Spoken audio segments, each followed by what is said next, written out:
Oi, se você se inscreveu, ficaria muito satisfeito. Obrigado.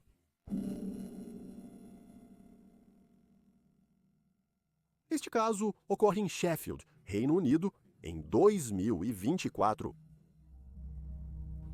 Conheça Saad Ali. Saad Ali nasceu no ano 2000. Ele cresceu em uma família unida e foi descrito como carinhoso, atencioso e dedicado aos seus irmãos. Não há muita informação pública sobre sua infância e adolescência, mas o que sabemos é que em seus 20 anos ele se envolveu com o tráfico de drogas. Não se sabe se essa era a sua principal fonte de renda ou apenas um rendimento extra. Ele conseguiu manter esse trabalho em segredo, garantindo que sua família não soubesse. Mas, embora suas operações estivessem fora da vista de sua família, ele atraiu a atenção de outros. Outros que viam Saad como uma ameaça e o consideravam uma competição. Conheça Barney Griffin, nascido em 8 de novembro de 2006, Jack Douglas, nascido em 28 de junho de 2007, e Rebecca Moore, nascida em 27 de julho de 1999. Até 2024, Barney e Jack estavam relativamente recém-saídos da escola. Barney teve uma criação relativamente normal pela mãe, apesar de uma doença significativa na infância. Ele era conhecido localmente como um talentoso jovem futebolista e mostrou promessa precoce no esporte, mas eventualmente se afastou. Por outro lado, a infância de Jack foi marcada por instabilidade e dificuldades. Seus pais se divorciaram quando ele tinha apenas 8 anos, e não só isso. Os serviços sociais o designaram como uma criança em necessidade. Jack teve problemas comportamentais durante toda a sua infância e foi diagnosticado com um transtorno do déficit de atenção com hiperatividade, embora não estivesse sempre tomando sua medicação. Conforme os dois meninos cresciam, afastavam-se da inocência juvenil. Após o ensino médio, eles tinham poucas perspectivas de emprego e pareciam não ter um emprego formal. Em algum momento do caminho, eles foram atraídos para uma notória rede de drogas em todo o país que operava através de várias linhas telefônicas dedicadas. Esses números de telefone eram chamados de linha Frank, linha Bruno e linha Anthony Joshua, nomeados após os famosos boxeadores britânicos. Barney e Jack trabalhavam para a linha Frank, e a linha Frank lidava com a gama hardcore de drogas, heroína e crack. A linha Frank atendia muitos condados no Reino Unido, e é fácil encontrar artigos de notícias sobre prisões de traficantes ligados a essa linha telefônica, seja em Birmingham, Suffolk ou Yorkshire. Cada linha tinha uma hierarquia clara, com organizadores no topo e traficantes de rua ou mensageiros na base. Barney e Jack eram traficantes mais jovens e eles deveriam realizar os negócios e ordens no terreno. Nenhum dos dois tinha condenações anteriores, algo raro para a sua profissão. Dentro de Sheffield, essa rede de drogas exercia controle territorial, especialmente na área de Burngreave da cidade. A evidência mais assustadora de sua influência foram as eliminações violentas de seus rivais. Em novembro de 2020, Rami Salam, de 20 anos, foi morto a tiros em um apartamento de Sheffield por membros dessa gangue. Houve vários outros atos de agressão e intimidação à medida que as diversas linhas telefônicas se expandiam a partir de seu reduto em Burngreave. Infelizmente, um dos mais recentes foi este caso. E então temos Rebecca Moore. Ela era associada a Barney e Jack e frequentemente comprava crack de ambos. Rebecca trabalhava na prostituição. Ela tinha condenações anteriores, incluindo posse de arma ofensiva, e já havia atacado um socorrista. Ela tinha fortes conexões com traficantes da Franklin, principalmente por causa de seu vício em drogas. Nas primeiras horas da manhã do dia 9 de março de 2024, Jack Douglas, Barney Griffin e Rebecca Moore se encontraram em um apartamento de propriedade de um homem chamado Kenny Thornhill. O apartamento de Kenny Thornhill era um ponto de encontro familiar para aqueles envolvidos com o consumo e venda de drogas. Nessa noite, Kenny estava doente e estava na cama, mas os outros três, eles começaram a discutir seus acordos de negócios em silêncio. Eles discutiram o fato de que outras pessoas estavam operando em seu território. Barney Griffin estava agitado e costumava ser possessivo com o território que sentia ser deles por direito, e Jack Douglas estava ansioso para provar seu valor. Os três estavam fortemente intoxicados com álcool e outras substâncias ilegais, e tudo o que precisavam era de um gatilho. Eles começaram a falar sobre Saccad Ali. Sabiam que ele havia entrado em seu território, ameaçando seus lucros e desrespeitando sua autoridade. Concordaram no apartamento de Kenny que isso não poderia continuar, e uma decisão foi rapidamente tomada. Barney virou-se abruptamente para Rebecca Moore e disse sem rodeios: "Ligue para aquele." Ele apontou para o nome de Saccad em uma lista de números de celular. Fazia sentido que Rebecca soubesse quando e onde outros traficantes vendiam, já que ela era a cliente. Obedientemente, Rebecca pegou seu telefone e ligou para o número de Saccad e ele atendeu. Rebecca falou em um tom suave e sedutor, prometendo comprar drogas, realizar intimidades, qualquer coisa para garantir que Saccad aparecesse no local escolhido. A armadilha ali estava armada. Após essa ligação telefônica, Barney, Jack e Rebecca deixaram o apartamento, levando consigo uma série de facas. A partir daquele ponto, todos se referiam a Saccad por um codinome, Fantasma. No brilho fraco das luzes da rua, os três falaram do lado de fora, discutindo o plano. Rebecca era a isca, atraindo Saccad, enquanto Barney e Jack eram os executores, prontos e dispostos a enviar uma mensagem brutal. Enquanto isso, Saccad Ali passou a noite na casa de um amigo em Upperthorpe, Sheffield. Eles estavam relaxando, assistindo boxe na televisão, jogando videogames e geralmente aproveitando a companhia um do outro, até por volta das 4 da manhã, quando o telefone de Saccad tocou. Do outro lado estava Rebecca Moore.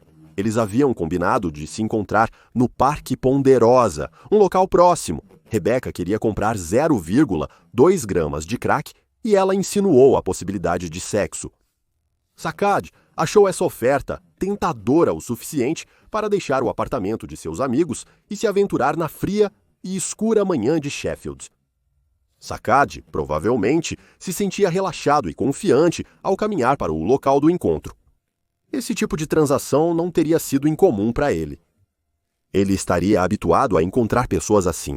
Por volta das 4h24 da manhã, Saccad viu Rebecca esperando em um caminho no Parque Ponderosa. Eles se cumprimentaram brevemente, trocando algumas palavras enquanto ele se aproximava, até que 2 conjuntos de pegadas pesadas soaram perto atrás. De repente, os 2 jovens apareceram da escuridão. Eram Barney Griffin e Jack Douglas. Os 2 avançaram rapidamente, com suas intenções claras. Sem hesitação, Jack e Barney sacaram grandes facas. Algumas fontes afirmam que essas facas eram mais como facões. Nesse momento, Saccad instintivamente sacou sua própria faca em preparação para se defender. Saccad provavelmente estava muito preocupado por estar em desvantagem numérica e encurralado. Ele começou a recuar com cautela. Seguiu-se um confronto breve, caótico e mortal que durou 2 minutos. Saccad balançou sua faca, de maneira defensiva, mas agressiva, cortando o ar que se estendia entre eles. Saccad esperava dissuadir seus atacantes, mas Jack e Barney podiam sentir seu medo, e eles o perseguiram implacavelmente. Jack e Barney começaram a balançar suas lâminas com intenção, mas eles não apenas cortaram o ar amargamente frio, eles começaram a cortar a carne de Saccad. Percebendo a gravidade da situação, Sark implorou desesperadamente. Ele gritou: "Tudo bem, rapazes, agora estou ferido, deixem pra lá." Seus gritos ecoaram pelo parque, sendo ouvidos por pessoas das proximidades.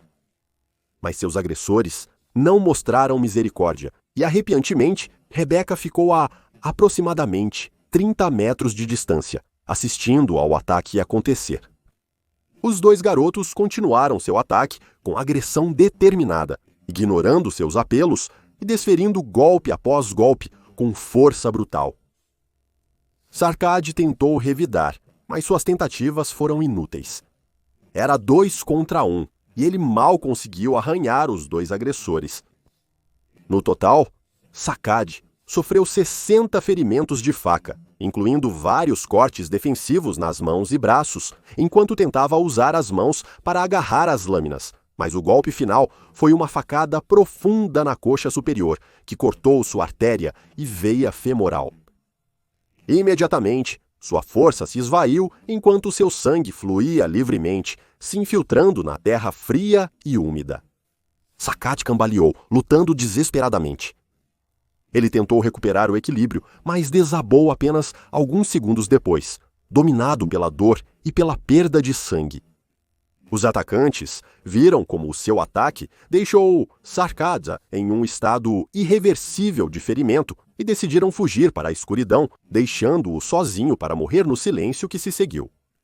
Sarkad lutou para permanecer consciente e tentou se levantar, mas respirava pesadamente. Com seu corpo desligando, não conseguia se mover.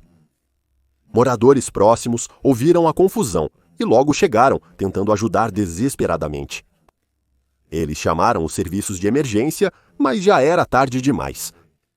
Quando os paramédicos chegaram, Sarkad estava imóvel.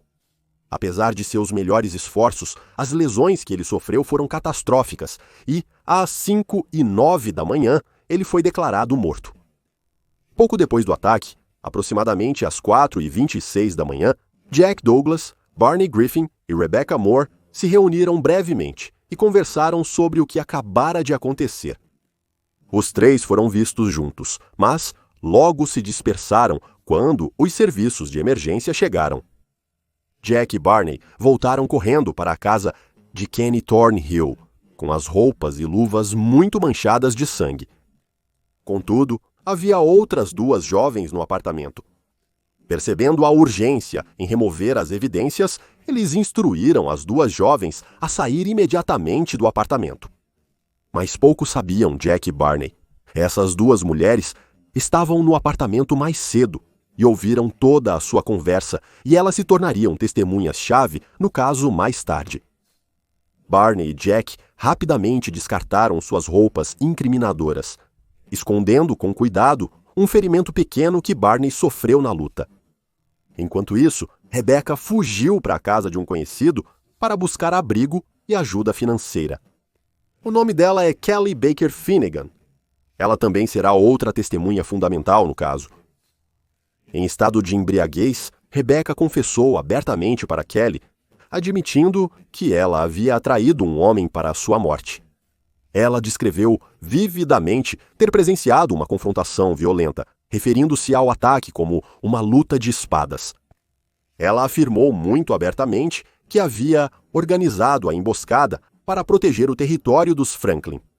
Ela relatou os eventos, afirmando que teve um papel fundamental na morte de Sarkad e mais, ela não tinha absolutamente nenhum remorso pelo que havia feito. Ao chegar, a polícia isolou a área e começou a colher depoimentos de testemunhas dos moradores próximos. Eles também notaram uma câmera de segurança por perto, que foi rapidamente analisada, mostrando todo o encontro. Outras câmeras de segurança avistaram o trio, que pôde ser rastreado por uma boa distância antes de se dispersarem. A polícia também analisou os registros telefônicos de Sarkad e notou várias chamadas e mensagens feitas por uma mulher chamada Rebecca Moore. Eles logo concluíram que era a mulher das imagens da câmera de segurança. Por 48 horas, a polícia continuou sua investigação, bastante confiante com as evidências avassaladoras que já haviam adquirido. Mas, no final das contas, a investigação da polícia para localizar e prender os assassinos não foi necessária. Nos dias seguintes, Jack e Barney começaram a sentir uma imensa culpa e medo pelo que haviam feito. E então, na terça-feira, 12 de março, Barney e Jack foram voluntariamente à delegacia de Sheffield e se entregaram. Os dois garotos foram presos. Durante o interrogatório subsequente, eles mantiveram seu silêncio, dando aos investigadores apenas respostas de sem comentários. Presume-se que eles fizeram isso não para esconder informações da polícia, mas mais para proteger suas chances de um resultado favorável no julgamento. Agora, apesar de ter os dois meninos, Rebecca Moore estava se mostrando mais evasiva e difícil de encontrar, mas a polícia estava procurando. A falta de um endereço fixo de Rebecca se mostrou um tanto desafiador. No entanto, mais tarde, no mesmo dia em que os meninos se entregaram, ela foi encontrada e presa. Inicialmente, ela tentou evadir a responsabilidade, dando um nome falso, e negou repetidamente seu envolvimento. Isso foi capturado na câmera corporal do policial que a prendeu, que vou reproduzir agora. Qual que é o seu nome, meu amor? Por favor, Lauren, você tem alguma ideia em você ou algo? Não, eu não tenho. Sabe por que eu não estou fazendo nada? Não estou dizendo que você tem, apenas procuramos alguém que eu tenho. Acabei de chegar. Fora. Hoje saí da casa do meu amigo bem aqui. Certo. Você tem algum cartão de banco ou algo assim com você? Ou... Não tenho, receio que não, desculpe. E o seu sobrenome? Ortografia normal, sim. E qual é a sua data de nascimento, por favor? Não é essa a data de nascimento, é 18 de outubro. 1998. Por favor, venha até mim e apenas tire seu chapéu.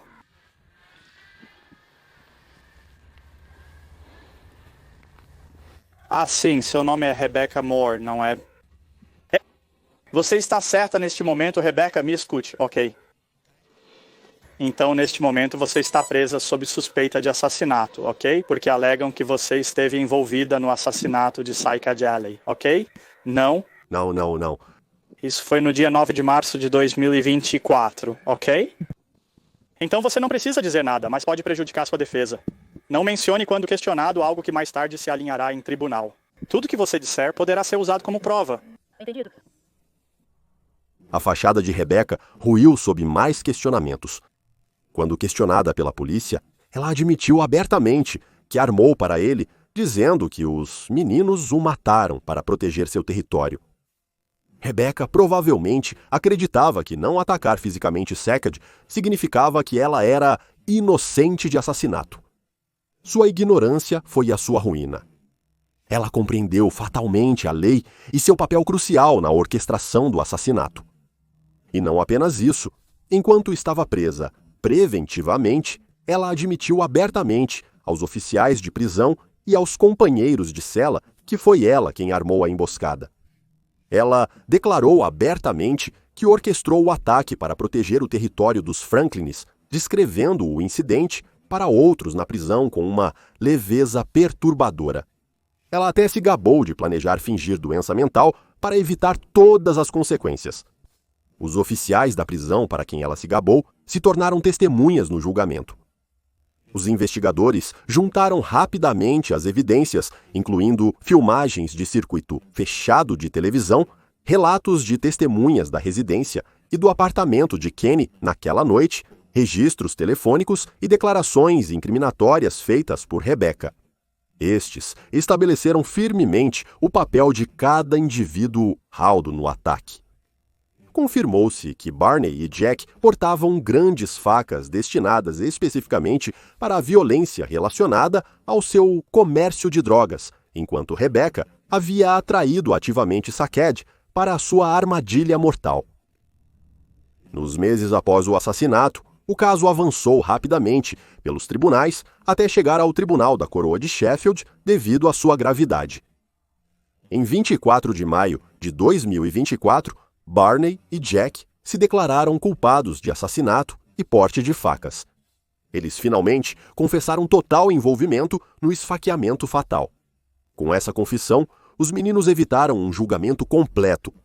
No entanto, a sentença deles esperaria até que os procedimentos contra a terceira ré, Rebecca Moore, fossem concluídos. Rebecca se declarou inocente e negou seu envolvimento ou intenção de matar. Ela genuinamente acreditava nisso. Assim, ela se preparou para enfrentar o júri. O julgamento de Rebecca começou em outubro de 2024. A acusação provou que Rebecca levou Sarkadi para uma armadilha intencionalmente. Eles citaram evidências de suas admissões anteriores, circuito fechado de televisão e mensagens de texto.